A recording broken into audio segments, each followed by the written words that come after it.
When you go off-road as much as I do, sometimes living out of my truck for weeks at a time, traveling across the country, at some point you'll end up on the trail at night. And how do you prepare for that? Here is me with just my headlights, my HID headlights, plowing snow at night. And you can see I can't see very far ahead of me, I can't see to the side of me. It's very limiting on what I can see.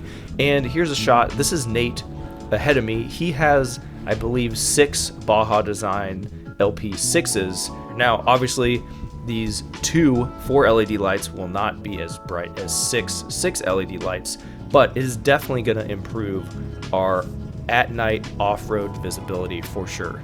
Today, we're going to be opening up and talking about installing these Roadshock Edge 4 LED lights, these new ones from Harbor Freight. Now, if these are not currently out right now when you're watching this, don't worry guys, they will be out in the next couple weeks, rolling into the website and into the store. Now we're going to be installing 2 of these onto the front of the S10, but before we do that, let's unbox one of them and the new wiring harness and show you guys what it comes with.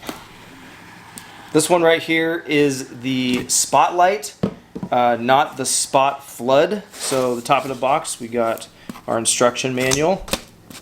We got some foam right here, and then it reveals our light. So this is the black cover that it comes with. Let's pull it all the way out. We can see our cooling fins, all aluminum, and the cooling fins down here. Let's pull this cover off.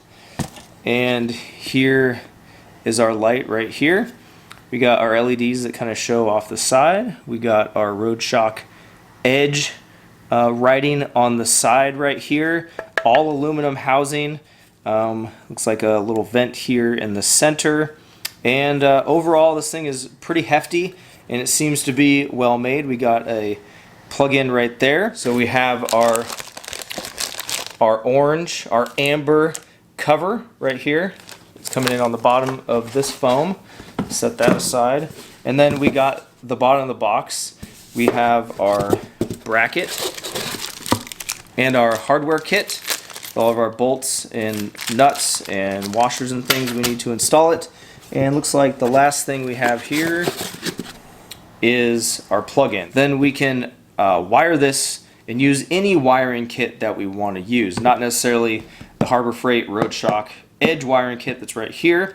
If we're using that, I believe we don't need this guy right here. This pigtail is just for if you're using your own wiring harness. I've been told that these are going to be $99.99 or about $100. That's what the retail price is going to be once they become available. Now, I built this front bumper very minimalistic, just tube and a winch. So my recovery point is right here on the tube bumper itself. I wanted to keep it as simple as possible, as high and tight as possible for the most clearance. And you can see I smashed this thing on rocks all the way up here, down here, all the way up here, and kind of everywhere on the bumper. I could put it down in here somewhere, but I'm just gonna smash it on a rock, and I don't want to do that. So the only way I can do kind of the best of both worlds is I can move it up to here on the front bumper, but I'm gonna have to make a bracket to bring it up and out of the way, and I could actually bolt it to something because there's nothing to bolt it here.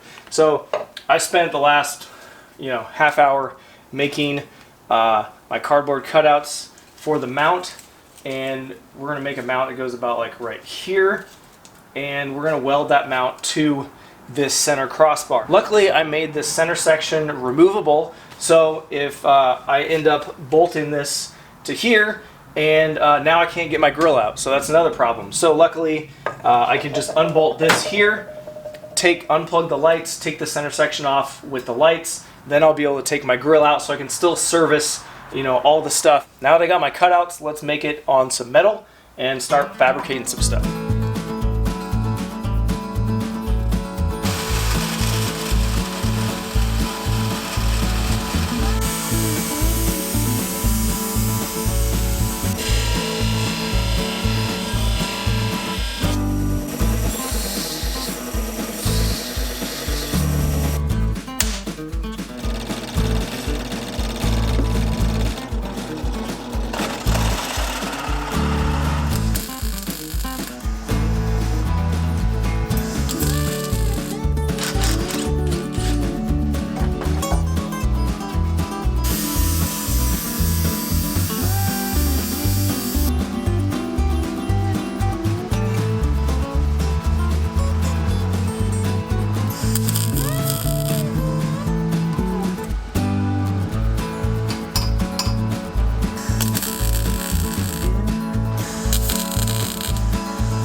So this is the new Roadshock Edge wiring harness specifically for these lights.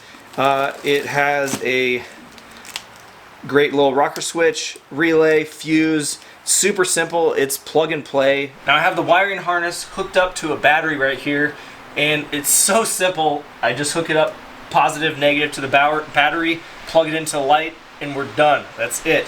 So now we got our low light here, and off, high light here. So high is all 4. Low is just the bottom 2. Now this one is not the ones that I have installed on the truck. This is just the spot only, not the flood. There's also this yellow accessory wire, which I'll hook up to the positive right now just to see what lights that turns on. So that's what that looks like. I know that works. Just the center lights right there. This is the switch panel I'm going to be using right here. So currently I just have my air compressor for my locker, rear lights, and front locker. So I will make 2 of these, high beam and then low beam. So here's the switch panel right here.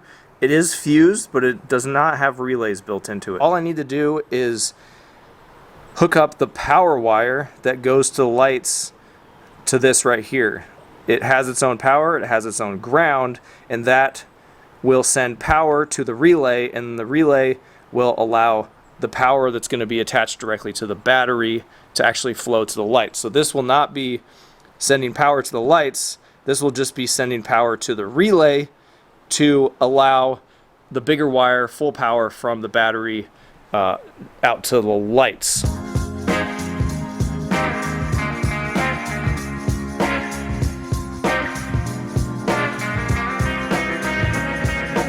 I want to stop and show you guys what I'm doing real quick. I want the little amber lights to turn on when my headlights are on, just like the little running lights that are in here. So I'm going to be wiring them to this running light circuit. This turns on when the headlight's on, and this is all sealed up. I can't actually get to the wire without, you know, cutting into the coating, the cover, and that can expose the wire and cause corrosion and stuff in the future. So I use these little back probe devices so I can plug into this connector without destroying the wire, and I can test to see which one of these wires of the 2, one's ground, one's going to be turn signal, one's going to be headlights on all the time. I use this back probe all the time for checking wiring. This is the one that I have. I think you can get them on Amazon. They're pretty cheap. So I just wanted to show you guys this before we kept going on this wiring.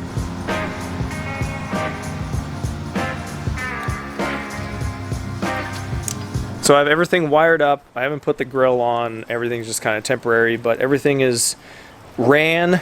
I still just got to zip tie everything up, but it's connected to the battery. And we got our 2 power wires for high and low beam on 2 separate circuits here.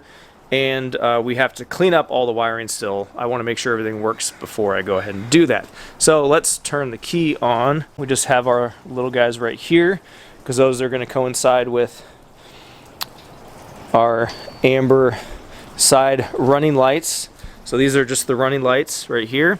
These are the low beam.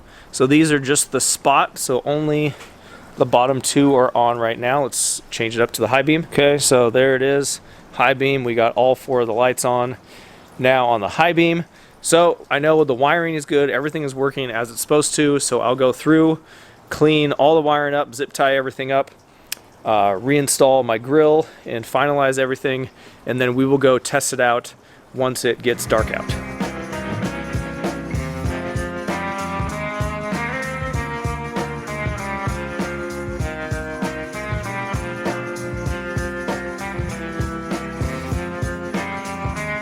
So here is just my headlights. Unfortunately, there is a street lamp there, but I was hoping there wasn't going to be, but there is. I do need to spend a few minutes aiming these headlights a little bit better. This is just the headlights on and our running lights on. This is just the spotlight, so we get a lot of illumination shooting out to the side right here.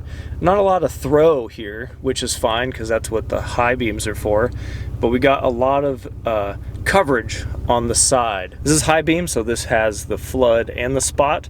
So like I said, this street lights are kind of ruining this here, but you can see it actually throws way down the road now, and we still got our sides. So from the outside here, you can see it throwing straight to the side. There's a clear line where the light is throwing straight out to the side, which is super clear and super nice. And we got that throw down the road all the way down. So this is no headlights. You can see the throw down the road. You can see it all the way down there, right up at here, still way down the road. It's throwing it pretty far. And then that spot's throwing it really nicely down the sides. So I took the amber lenses off and turned my headlights off. So you can see that is just the spot. That's low beam. Like I said, not throwing all the way down the road, but we're getting good side coverage here. And then let's turn on our high beams here. So we're getting that spot, we're getting that throw straight down the middle. You see right here, it shoots pretty far. Driving around, there's not a lot of street lamps here, so we'll get a little bit better view. And on this fence, we'll be able to see those spotlights, boom, right down the middle. Those things are very bright. And yeah, you can see the clear spot where those spotlights are shooting straight down ahead that you couldn't see in with the street lamps. Now that we're back from giving him a quick test here, I have to say that I am really happy with the quality of these lights. They really blew me away. I'm impressed with them. Now it's just long term, how are they going to hold up? Is those stainless steel hardware, are they going to rust? Is the brackets going to rust?